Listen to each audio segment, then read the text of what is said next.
All right. No need for the usual nice sunshine and rainbow intro. My name's Theo. This is my podcast, and today we need to talk about what just happened in Philadelphia. Police responded to a distress call in Philadelphia from Walter Wallace Jr.'s family, a 27-year-old man who struggled with mental health issues. Police arrived on the scene to find Wallace Jr. holding a knife. The officers shot several rounds at the man and killed him. As far as I know, the sequence of events were as follows. Wallace's family made several distress calls throughout the day and stated that the calls were for an ambulance. Police arrived on the scene and Wallace was erratically waving a knife. He was ordered to put the knife down. His mother was telling the officers that he had mental health issues, and when he approached the officers, they shot him 10 times. Now, I made a fair share of public statements throughout the early summer and had several conversations with friends, family members, etc. during the early summer months about this situation. But I want to wrap them all up in what will be a multi-part series titled Race in America. This will be part one about the police, public demonstrations, and the connectivity of past events.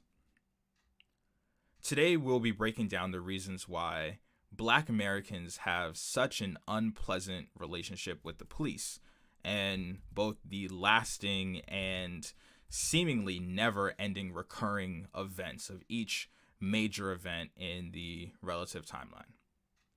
So I will go through basically four main parts: the history, repeated violence, the lack of accountability, and the amount of funding.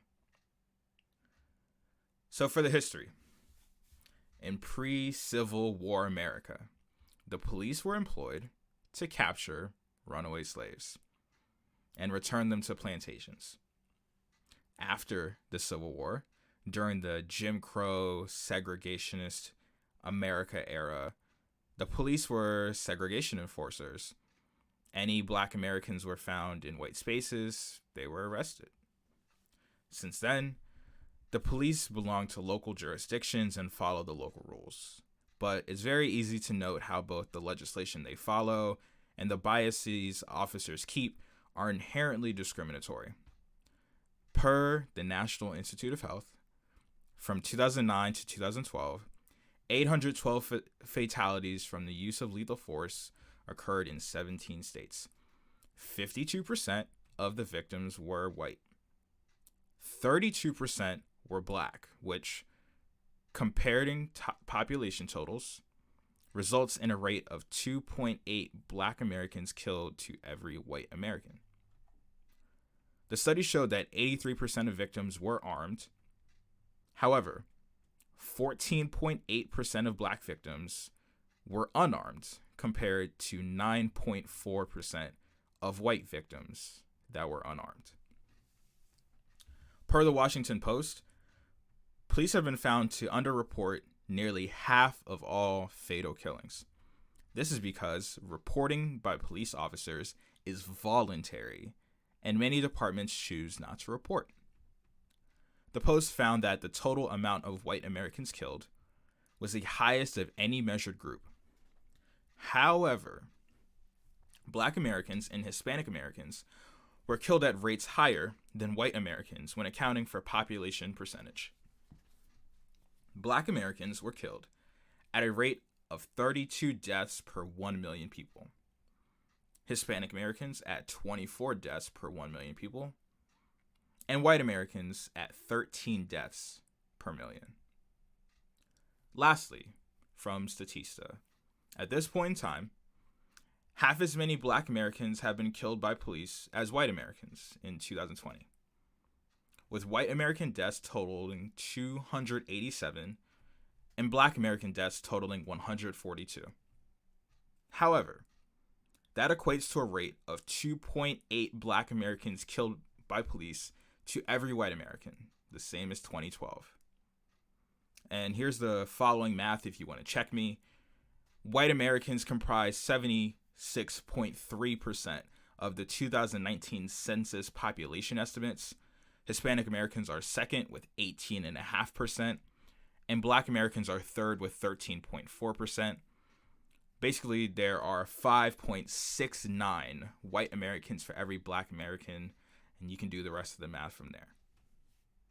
That is simply the groundwork of what we are working with for the rest of this discussion.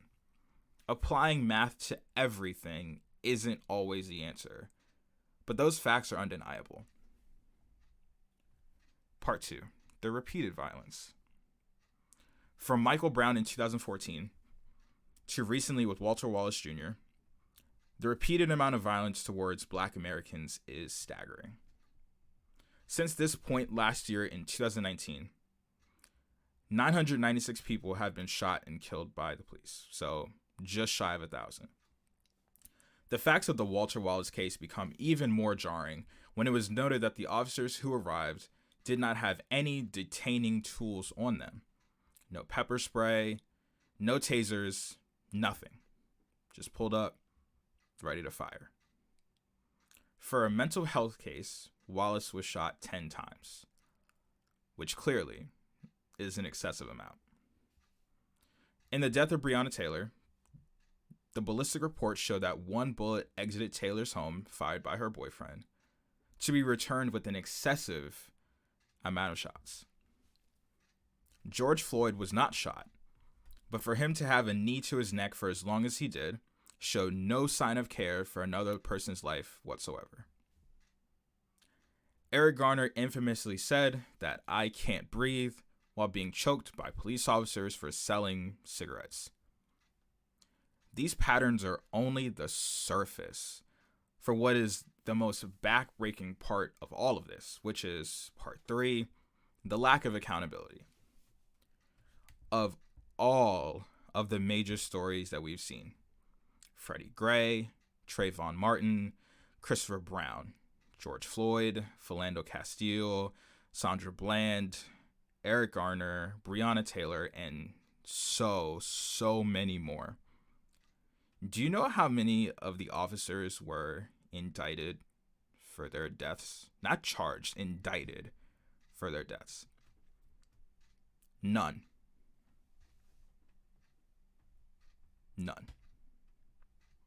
That thoroughly reprehensible fact comes with the slap in the face of an officer being charged with wanton endangerment for the bullets that entered Breonna Taylor's neighbor's home. The slap in the face that Tamir Rice had a toy gun and was killed for it, but armed militia can enter Capitol buildings because they don't want to wear masks and not be arrested. The slap in the face that Stephon Clark was shot 7 times in Sacramento for holding a cell phone in his family's backyard, but Kyle Rittenhouse could leave his own state with a loaded gun to shoot at protesters in a different state, and the police not stop him before or after, in addition, not get charged with gun possession. The slap in the face when Philando Castile verbally announced that he had a weapon and a license to carry it in his own car, but when asked to show his identification was shot and killed. But Dylan Roof shoots black church members and gets escorted to prison with no force involved. It's even worse when the media lets these abhorrent people get away with being a quote-unquote flawed human with mental health issues. I just looked up Dylan Roof on Google just to make sure my story was straight, and the 5th option was Bible study. Like, what? It said Dylan Roof, Bible study. Kyle Rittenhouse got pictures of him doing community service after he shot protesters. But Breonna Taylor would get clickbait headlines for stuff her ex-boyfriend did. Jacob Blake, who thankfully is alive, gets articles written about him for his past history, as if that has anything to do with whether he should be alive or not. Oh, and just to add some nonsense on top, Both the Ahmaud Arbery and George Floyd deaths featured police statements that directly contradicted what happened when we saw the videos. Like, what would we have done without it? Without the videos? So many officers turned their body cameras off. I've seen so many police officers bear wrestle white men trying to defy them being arrested. Another video popped up of a white man with a knife charging at a police officer, and the officer trying to parry him away instead of viewing him as a threat, as if they were fencing. To conclude this point, if you are unnaturally, irrationally afraid of black people doing the same thing a white person does, you're racist. That's as straightforward as it gets. There should not be police officers afraid to enter communities of color to the level that they have taken such a repeated amount of actions like this. I was going to go into part 4, point 4, but I'm just going to go to 4A, a little off script, just because I'm already emotionally riled up at this point. So let's just address some logically incorrect and absolutely idiotic arguments I've heard. First one, you've heard this one. But what about black on black crime? Okay. Nobody, and I mean nobody, talks about white on white crime as if it's a hindrance to your rights and abilities to live a normal lifestyle. It's that straightforward. Things that happen within certain community groups should not, and I mean absolutely should not, be a deterrent to them seeking and receiving equal protection under the law. Let the people in those communities solve their problems. Thank you. Homicides happen in proximity, and due to centuries worth of segregation and institutionalized racism, poverty happens in clusters, and races live in clusters. Black people don't kill black people because they're black. It's about proximity. Yes, I know the numbers. Yes, I'm aware that black on black homicides are at 93%. That's bad, right? White on white homicides at 84%. 9% better for what would end up resulting in more people, since the population differences. White people at 76.3% of all Americans, but black people south of 15% of all Americans. 84% isn't something that you should write home about. Yes, white on black crime is only 1%. Yes, I get it. But you know, and I know, that of those 93% black on black homicides, that those people are going to jail. These police officers are not going to jail. Some of them aren't even losing their jobs. Black Americans are enraged because it feels like, in the name of self-defense and qualified immunity and these incredibly indestructible police unions, police officers can kill as many black Americans as they want with zero repercussions. Logical fallacy number 2. Why protest? Wow. What a fantastic question. Think of it this way. This is part of my answer. Think of it this way. There are at least thousands of Americans that heard about the protests happening in Philadelphia before they heard about Walter Wallace being shot. Guarantee you. The privileged group of Americans who can stand not to care about these things, they won't even hear about it until the natural way of life gets disturbed. Like, oh, look at those ruffians throwing their Walmart into a tizzy. Would I loot if given the chance? Probably not. But are you going to tell me that Walmart, who has paid over $1.8 billion in wage theft related fines and settlements, is really suffering right now? or that Target in Minnesota, right? Goods can be made again. Insurance protects these massive companies. A man was killed during a mental health episode. You should be infinitely more mad about that. Another part about this, why the protest? Why the protest? Just march. Just march in peace. All right, here's a counter argument, right? Protests get people's attention. I can tell you this. It worked in Hong Kong, didn't it? Oh yeah, Hong Kong, oppressed by the People's Republic of China. A lot of Americans sympathize with Hong Kong. Do you want to know why? Because it's already established that we, as Americans, don't like what people in China do. What the Chinese government does, it's already been established that we're not supposed to like that. Human rights violations, internment camps for Muslim people, that's all wrong.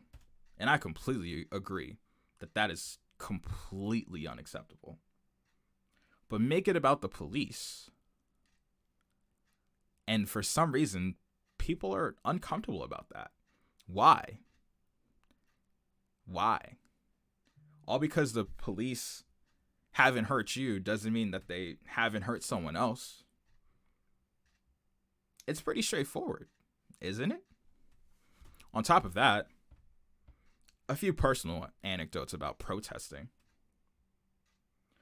I live approximately 9.8 miles away from that Rite Aid that caught on fire during the Baltimore riots and protests that happened when Freddie Gray was killed. That's approximately how close I am to it, right? I think you have to understand, and I'll get into this part later as well in another part, that protests don't just come out of nowhere, right? Things like that happen because there is an ingrained sense of inequality and distrust with local officials and governments that you're basically just setting something on, like you're lighting a fuse of really angry people, right? A lot of people view the police as an arm, as an extension of local governments. Look at where these places happen, right? Philadelphia has an insanely bad poverty rate. I saw somewhere, I did not corroborate this, but I saw somewhere that it has the worst poverty rate of all major cities. Baltimore, same situation, horrendous poverty rate. Minneapolis, same situation, horrendous poverty rate, especially between white Americans' average household income and black Americans' average household income. These people groups have been suffering for years, have not seen changes, and then someone of their community gets killed. And like I said, they believe that the police is an extension of the government. And you're telling me that they should just sit there. They should sit there on change.org and sign petitions. You are absolutely out of your mind. You are. It's that straightforward.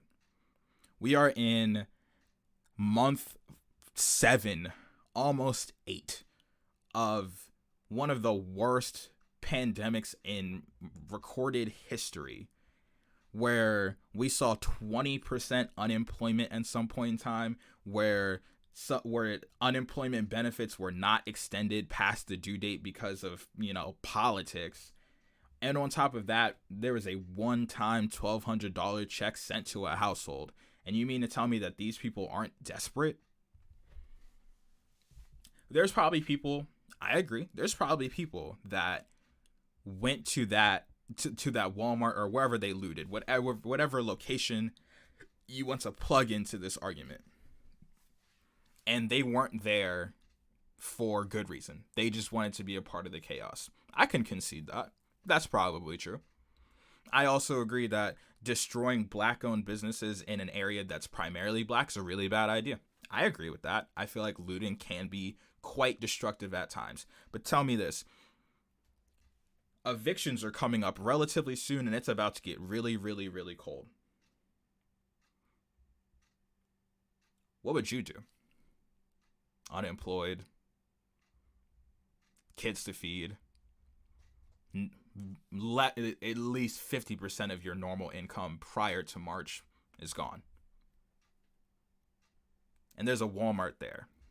And you have to feed your kids, feed yourself, feed your family. Give them a new pair of shoes. What would you do? That's the situation these people are in. Poverty is incredibly impactful on people's lives. And you just saw, for what for some people was a disconnected incident, but to me and many others is a related incident to what we saw earlier this year when you posted your black squares on Instagram. You just saw a part of a problem. These are not isolated incidents. The police have problems. Legislation has problems. This pandemic has highlighted these problems very, very brightly. Let's talk about another kind of protest, since we're still on this. Another kind of protest. It's the quiet, peaceful one. Personal story. I was working downtown Baltimore, internship lifestyle, and I don't know what happened. I have no idea what happened at all. But I was going to this food truck I usually go to, and there's a Bank of America building in the Inner Harbor in Baltimore. There's a group of about 60 to 70 people outside with like signs and posters, and they were chanting at the window. I'm assuming someone's office at Bank of America, in the Bank of America building. I had no idea what was going on. I have no idea. They were a couple blocks away, but I could hear them. I could see them. And I have zero idea what they were protesting about. I'm assuming it had to have been something value, because this was during people's lunch breaks, right? So it was specifically from 12 to 1, basically every day, from Monday through Friday. But here's what also happened. That was in the fall. 1 week it was about, let's just say there was 60, right? And then week 2, on Monday, it was about 50. And then it rained on Wednesday, so then there was only about 15. But then it was nice again on Friday, so there was about 35. By the end of the month, they were gone. Ask yourself this. Do you think anything changed? If you said no, I'm pretty sure you're right. I don't think anything changed. On top of that, you know me, I stand up for as many human rights issues as I possibly can. I still have no idea what happened. And quite literally, me, just like everyone else at that food truck, ignored them. They were fighting their fight, and I have no idea what's going on. You have to understand how easy it is for companies to do that, for organizations to do that. Let's talk about performative activism for a little bit. Just for a little bit. Humor me. Remember when early summer, a lot of these places painted Black Lives Matter on their streets and renamed their street names to Black Lives Matter Way? You know they're all gone, right? Like, you know they're gone. Like, those things don't exist in DC. I know it's gone. I know it's gone in DC. They just took them away. Why? Because no one's mad at them, and currently as mad at them as they were. They didn't have to worry about it anymore. They don't have to pacify a bunch of protesters right now. There's still protests going on, and I know that, and I'm very happy for them. But tell me this. How many people you know went to a protest yesterday? Right? It's just that straightforward. Companies can just wait you out. I said this in a previous podcast episode, right? When Pepsi had Kendall Jenner try to solve racism with a can. Nothing bad happened to Pepsi long term. They're still Pepsi. They still own Taco Bell. They still own Frito-Lay. They still own Pizza Hut, right? They're Pepsi. Nothing bad happened. Of course, everyone was really mad in the YouTube comment section. You just gotta wait about 5, 6, 7 months. People just find it funny now. Not insensitive, they just find it funny. And that's how life is. Performative activism is really cute, you know? But they all it is just to wait it out. Because you want to know why? Because if someone asks them in 10 years, hey, what did you do during the Black Lives Matter movement that gained momentum in 2020? They can show you the pictures of what they did, even though the stuff's gone now. They can show you the pictures. There's that nice heartfelt whatever that the police chief like took a knee with somebody and then like forcefully arrested people like 4, 5, 6 hours later. There was a Twitter thread of like over 500 instances of police brutality happening just this summer, right? The police shoved an old guy down in, I think, Buffalo, right? Well, you can't silently protest that away. You can't chant that away. That's just how life is. They will wait you out. And it works. It works so well every single time. And it's crazy like that. Another thing about protests. If they are getting someone's attention, that's when you say they work, right? They at least expanded someone's awareness of it. So when San Francisco 49ers quarterback Colin Kaepernick took a knee in 2016, man, did you think the world was going to end? Oh my gosh, I have never, ever seen so many mad white people. Just livid white people. Just wow, right? I mean, that was effective. It worked. Why? Because the idea is that protesting isn't supposed to make people comfortable. There were statistics shown that during the civil rights movement that over half of all surveyed Americans believed that the people during the civil rights movement, which was 60 years ago, were asking for too much. 60 years ago. 63% of those people that were surveyed thought that they were going too fast. They were asking for too much too fast. Here's the solution about protests. They'll never make everyone happy. That's just how it is. It's supposed to be uncomfortable. Why? Because living as a minority in this country is uncomfortable. That's not a crazy statement to say, is it? It's uncomfortable. At the very least, a little uncomfortable. Let alone disadvantageous, dangerous, seemingly hopeless at times. It's uncomfortable. Protests are supposed to be uncomfortable. Why? Because there's something we need. The status quo clearly does not already provide it. I would like it. Please. Okay, please doesn't work. It's time to turn it up. And I'm okay with that. Like I said, I mean, I wouldn't go loot, but I'm not going to be mad at the people who are trying to take a pack of chicken thighs from Walmart, all right? It's Walmart. It's Walmart, okay? God. Oh my goodness. But on top of that, let's bring it on home, right? The funding of the police. Let's just talk about just funding it. 2017. Want to know how much money was spent on police in 2017? $115 billion. Tell me, do you feel like I think there's a fundamental ideological difference between me and the people who agree with me, and then also a lot of minorities, and then the people who don't agree with me, who just so happen to largely be like white, right? Do the police make you feel comfortable? Is that what it is? Because for the people who I have seen front all over their Facebook, Twitter, Instagram, whatever, about, oh my gosh, like, respect the police. Oh my gosh, just listen to what they say and you'll be okay. Let me ask you something.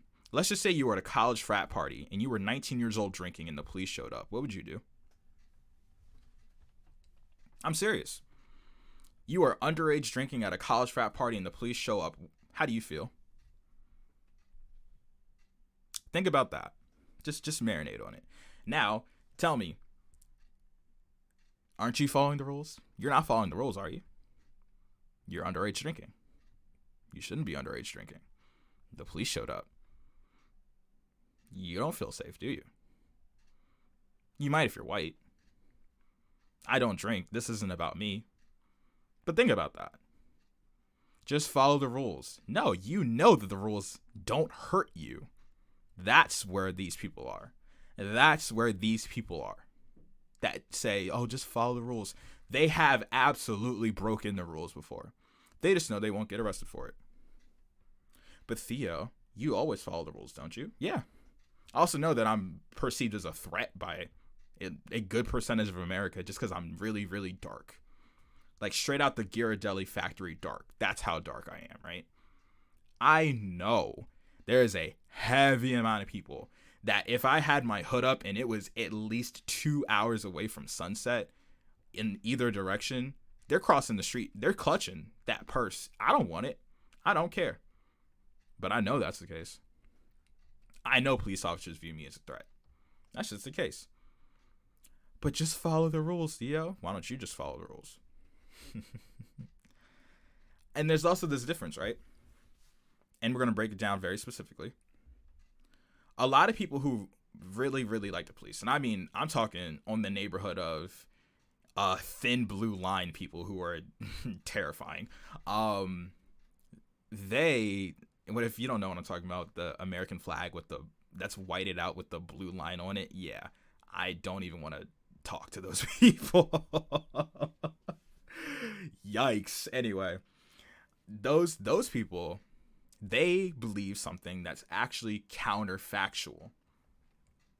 And I will give the police a small thumbs up, but a little bit later, not right now. They believe that the police protects them from bad things. That's what they believe. I believe, like many other people believe, I believe that the police is around to make sure that certain bad things become really bad. Right? Think of it like this. I'm going to give you, I read I think it was a doctoral thesis or whatever that's called. I'm not smart enough to be a doctor. That's just a fact, right? The only thing I know really well is my own relationship. That's the only thing I know really well, right? Someone wrote a really intelligent paper about the 5 things that a community needs to make people safer. The 5 things were as follows: adequate mental health servicing and facilities, adequate housing, hospitals, schools, and food. Those are the 5 things that any community needs to become safer. An abundance and a high quality of those things makes a community very safe. Now tell me, what does that sound like? Just put it in your head. Like, what does that sound like? What is a world where those things exist sound like? I can tell you, there's a word for it. It's a very familiar word. It's called a suburb.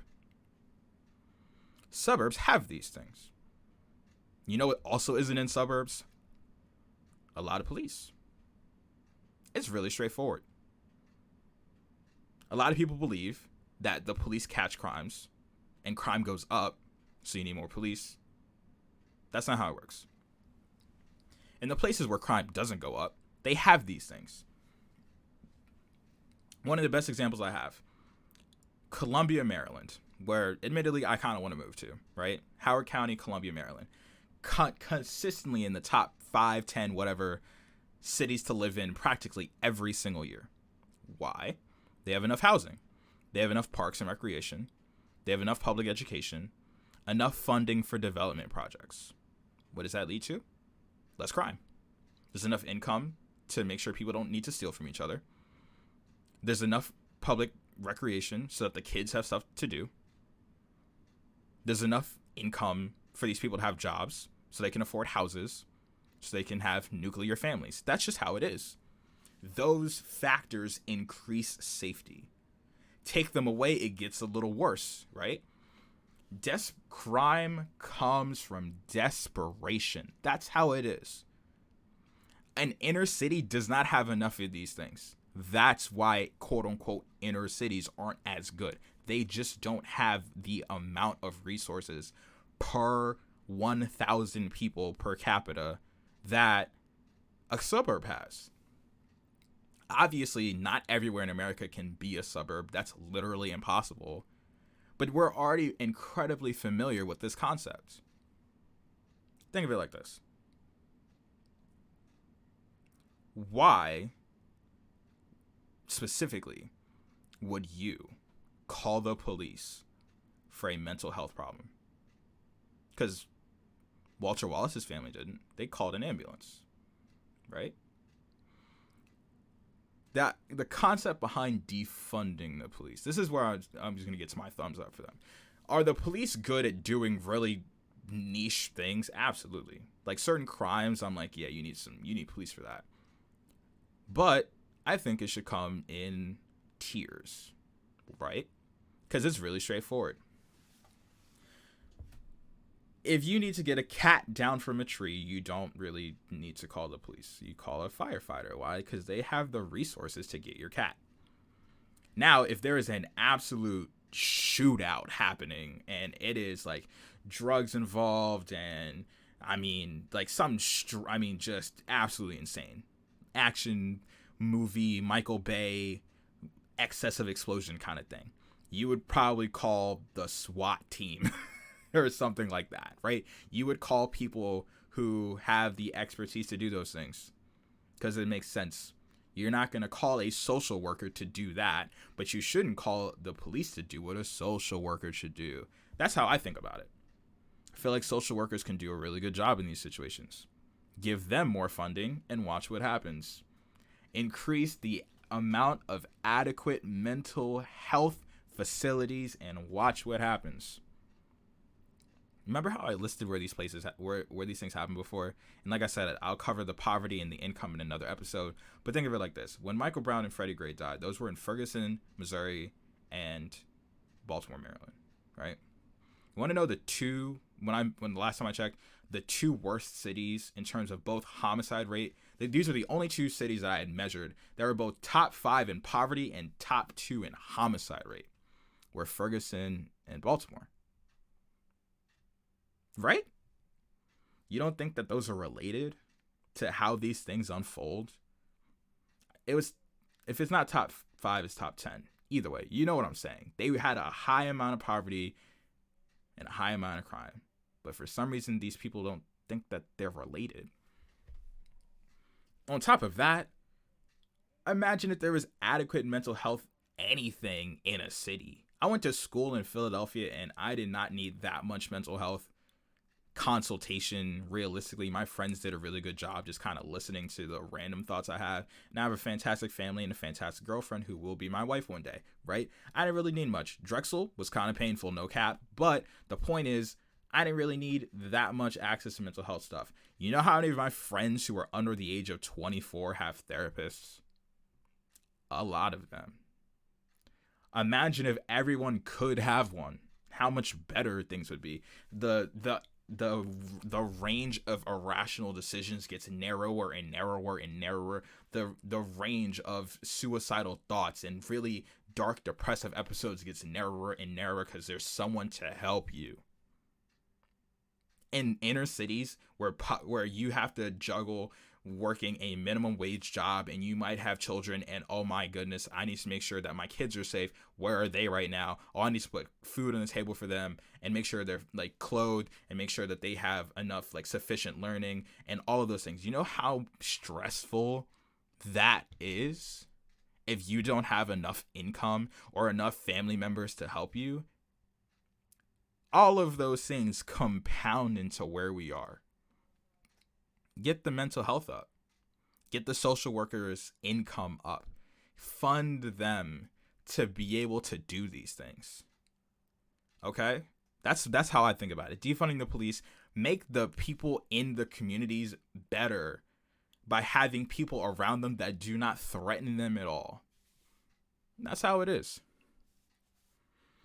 Last thing before I close, very last thing. There's this company.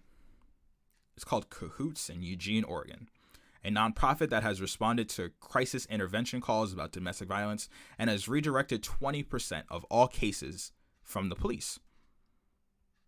They have seen that area has also seen a 12% decrease in domestic violence cases since their opening.